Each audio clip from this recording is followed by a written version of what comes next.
एक गांव था। उस गांव में एक छोटा परिवार रहते थे। उनकी एक बेटी थी। उनका नाम भोला था। वो दोनों परिवार भगवान महादेव का बहुत बड़ा परम भक्त थे। भोलेनाथ का मंदिर में दोनों पति पत्नी बहुत श्रद्धा भक्ति से पूजा पाठ करते थे।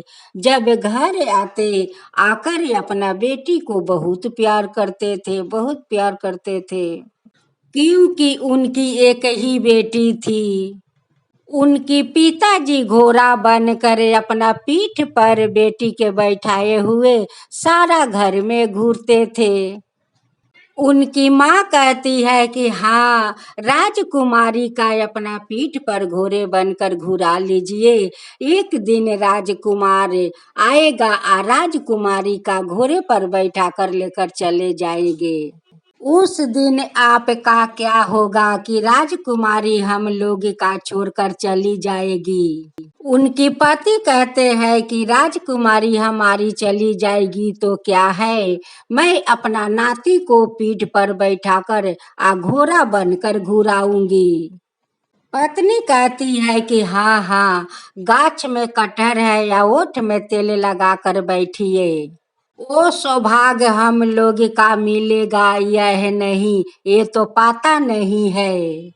बड़ी भाग से नाती और नातिन को खिलाने को मिलता है। हम लोग का भाग में है यह नहीं, ये तो हम लोग का पता नहीं है।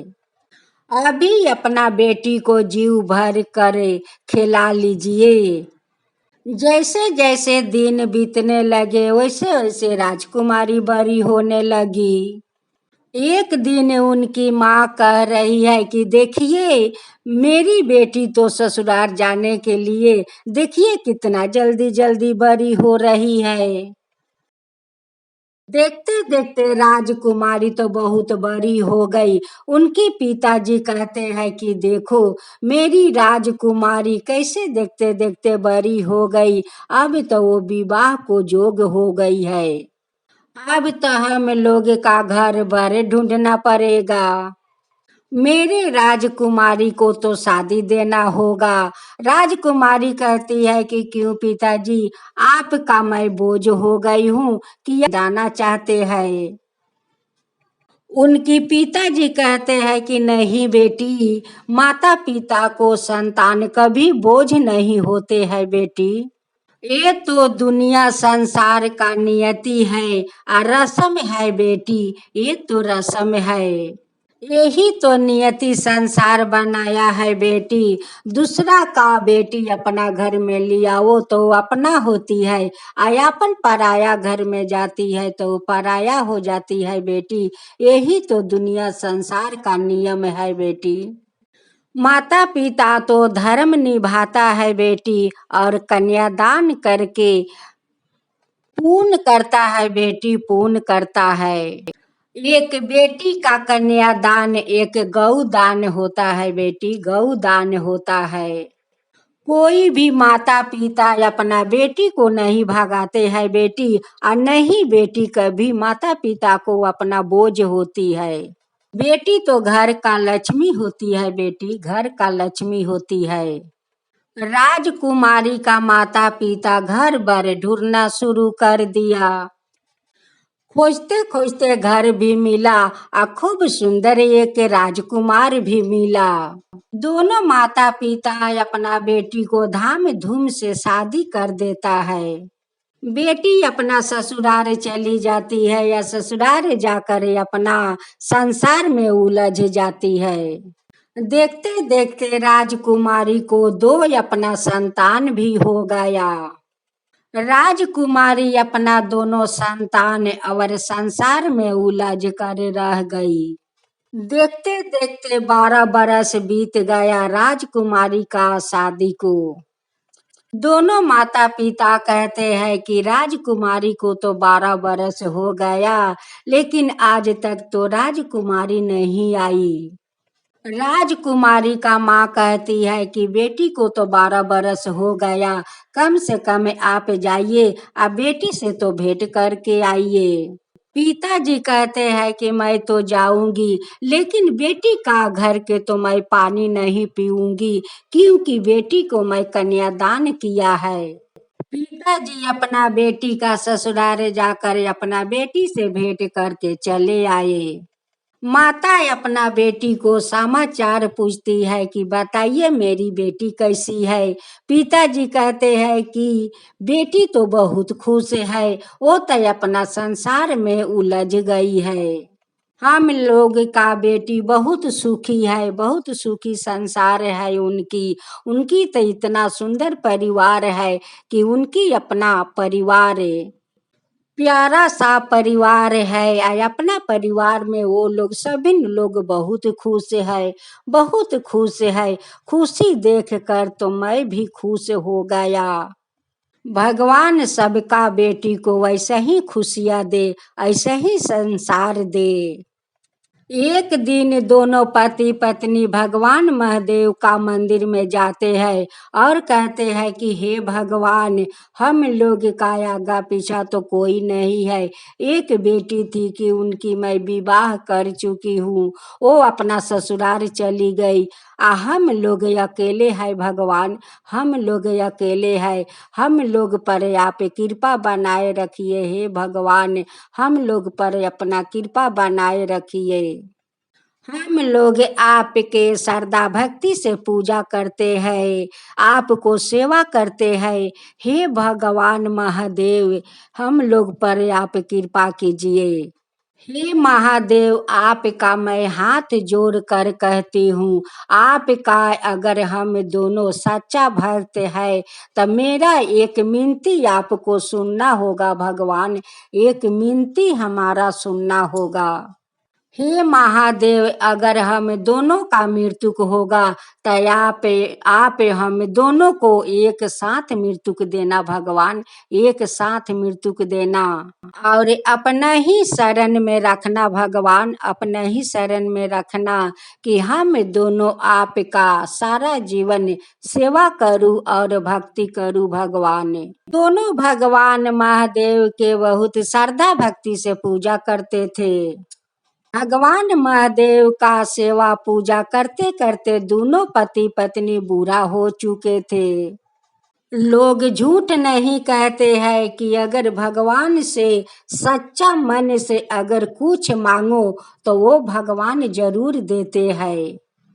ऐसे वो दोनों पति पत्नी का महादेव मिनती सुन लिया था।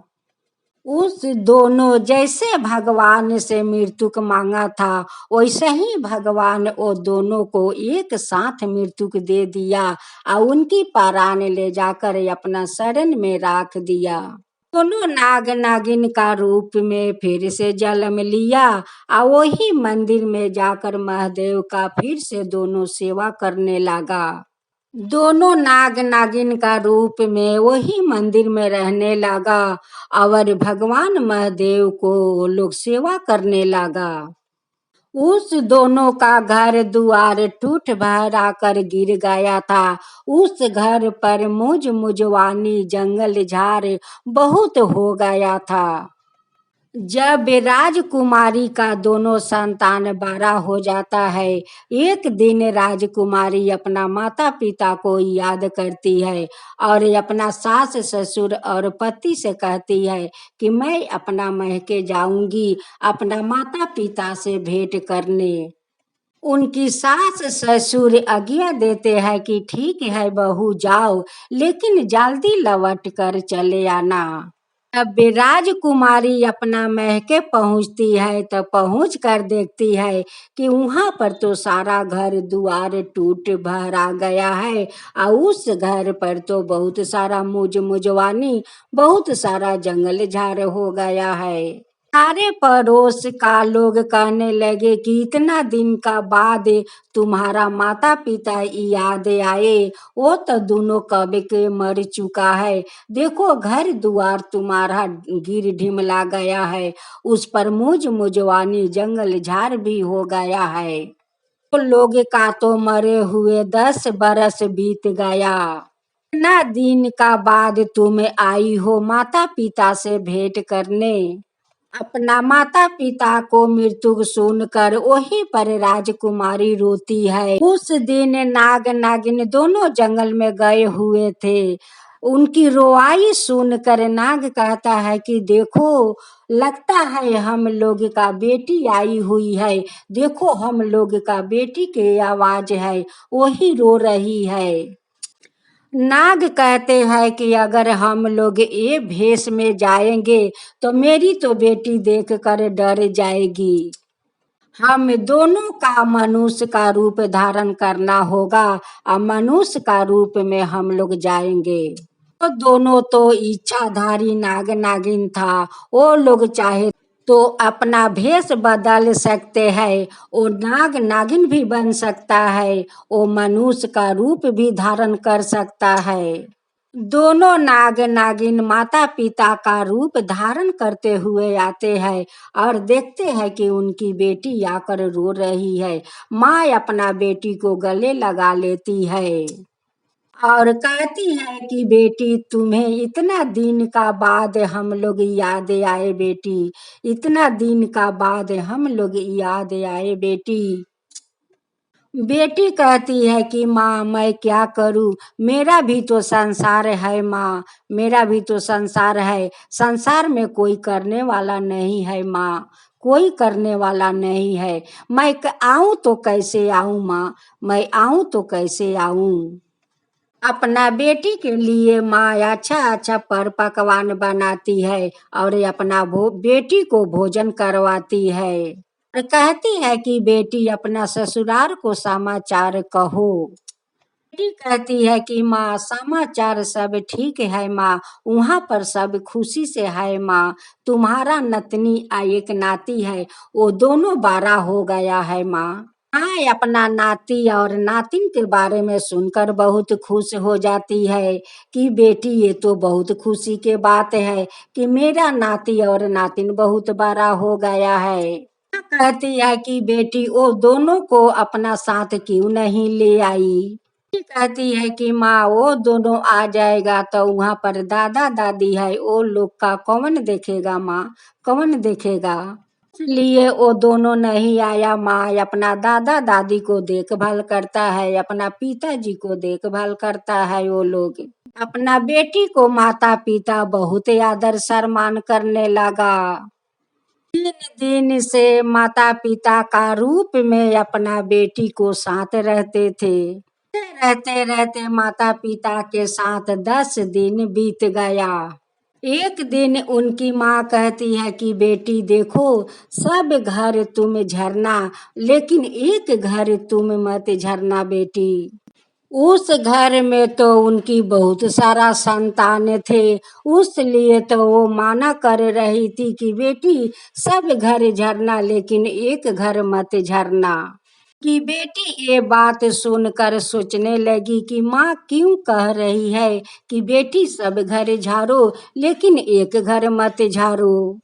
एक दिन उनकी दोनों माता पिता जंगल में चले जाते हैं। राजकुमारी कहती है कि मैं थोड़ा सा खोल कर देखती हूँ कि घर में ऐसा क्या चीज है।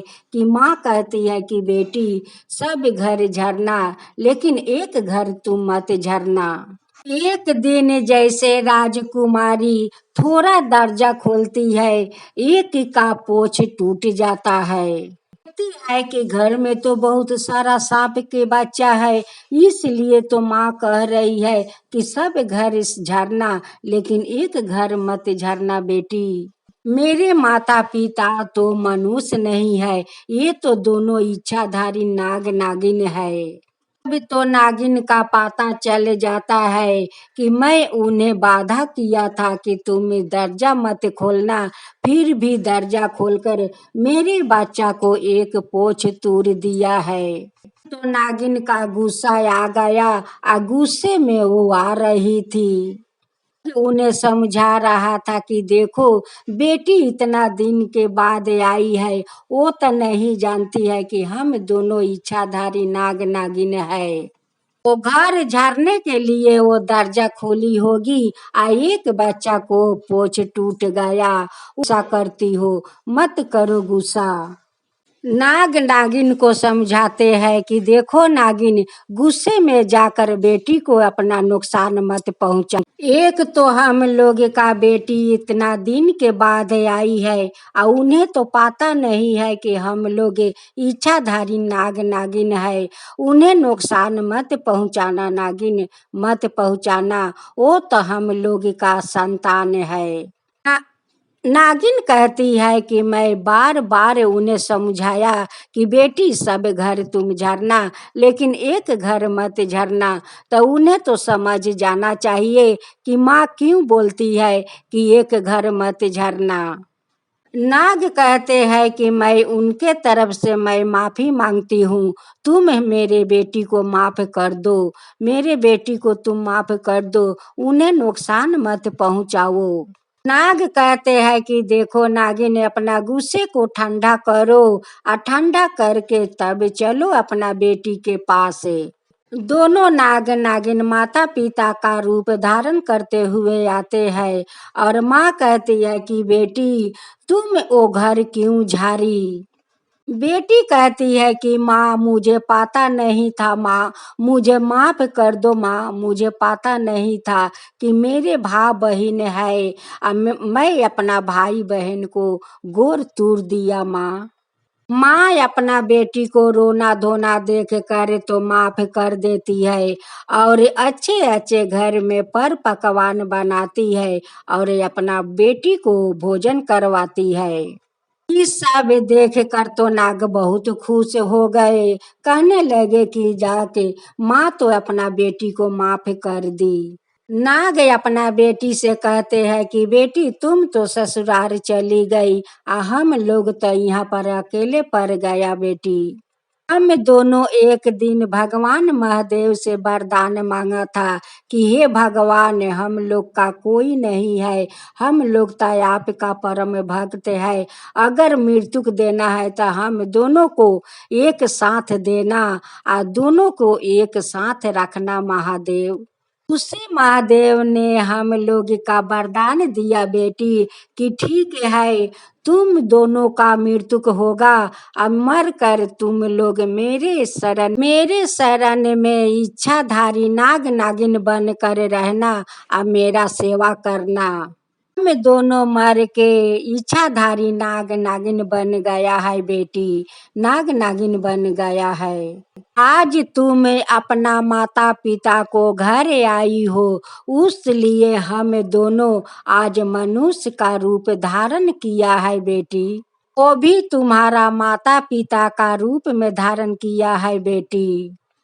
इतना दिन का बाद मेरी बेटी आई है, उस लिए तो हम दोनों तुम्हारा माता पिता का रूप धारण करते हुए यहाँ पर आकर तुम्हें स्वागत करता हूँ बेटी।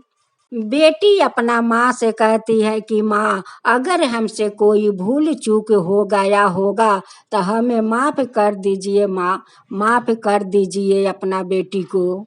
बेटी कहती है अपना माता पिता से कि माता देखो आज हमारा 10 दिन हो गया, देखो वहाँ पर तो वो लोग मेरा इंतजार कर रहे होगे माँ। अब मुझे जाना होगा माता, अब मुझे जाना होगा पिताजी। उनकी पिताजी कहते हैं कि बेटी तुम इतना दिन के बाद आई हो तो तुम्हें खाली खाली कैसे मैं विदाई कर दूं। दोनों नाग नागिन मिलकर पर पकवान बनाते हैं, दौरा सजाते हैं और अपना बेटी के लिए नए कपड़ा लियाते हैं कि मेरी बेटी खाली खाली कैसे जाएगी महके से। अपना पिताजी को पैर छूकर प्रणाम करती है, अपना माँ को गले लग करे आकवारी लेती है, कहती है कि माँ अब मुझे विदाई करो माँ। नागिन नाग से कहती है कि अगर मेरी बेटी जाकर वहाँ पर मेरी निंदा किया कि मेरी माता पिता तो सांप है और उस घर में तो बहुत सारा सांप का बच्चा है, अगर जाकर ये सब निंदा की तो। अपना नागिन को समझाता है कि नागिन देखो, कभी बेटी अपना महके को निंदा नहीं करेगी। नागिन कहने लगी कि मैं भी उनकी ससुराल में जाऊंगी। कहते हैं कि नहीं, तुम नहीं जा सकती हो, वहां पर लोग निंदा करेंगे कि देखो माँ अपना बेटी को ससुराल आई है। कहती है कि नहीं, मैं यही दौरा में बैठ कर जाऊंगी।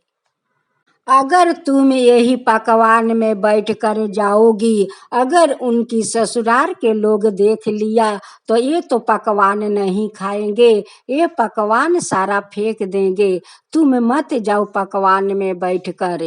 नागिन कहती है कि मैं पकवान को नुकसान नहीं पहुंचाऊंगी। नागिन ने अपना बेटी को ससुराल वही दौरा में बैठ कर चली जाती है। उनकी सास ससुर और पति उनकी महके के समाचार पूछते हैं। वो कहती है कि सब समाचार ठीक है। बने रहे मेरा लंगड़ा भाई कि महके को श्रद्धा बुताई। मेरा बना रहे लंगड़ा भाई कि नैहर का श्रद्धा बुताई। ये बात सुनकर नागिन आस्ते देकर दौरा से निकल कर चली आती है। नाग कहते हैं कि क्या हुआ, तुम तो गई थी अपना बेटी को ससुराल, बेटी क्या बोली। कहती है कि वो बोली कि बने रहे मेरा लंगड़ा भाई कि मेरे महके के श्रद्धा बुताई। नाग कहते हैं कि मैं तुमसे बोली थी ना कि बेटी कभी अपना महके के ओर शिकायत नहीं करेगी, फिर भी तुम नहीं मानी, चली गई। हे भोलेनाथ, जैसे वो दोनों पति पत्नी का एक साथ मृत्यु दिया और दोनों को अपना शरण में इच्छाधारी नाग नागिन बना लिया, सही सब का ऊपर कृपा कीजिए। हे भोलेनाथ, सब का ऊपर कृपा कीजिए। जो आपका कहानी कहता है, जो सुनता है, जो हुंकारी पड़ता है, उन सब का ऊपर कृपा कीजिए। हे भोलेनाथ, सब का ऊपर कृपा कीजिए। भोलेनाथ की जय हो, भोलेनाथ की जय हो।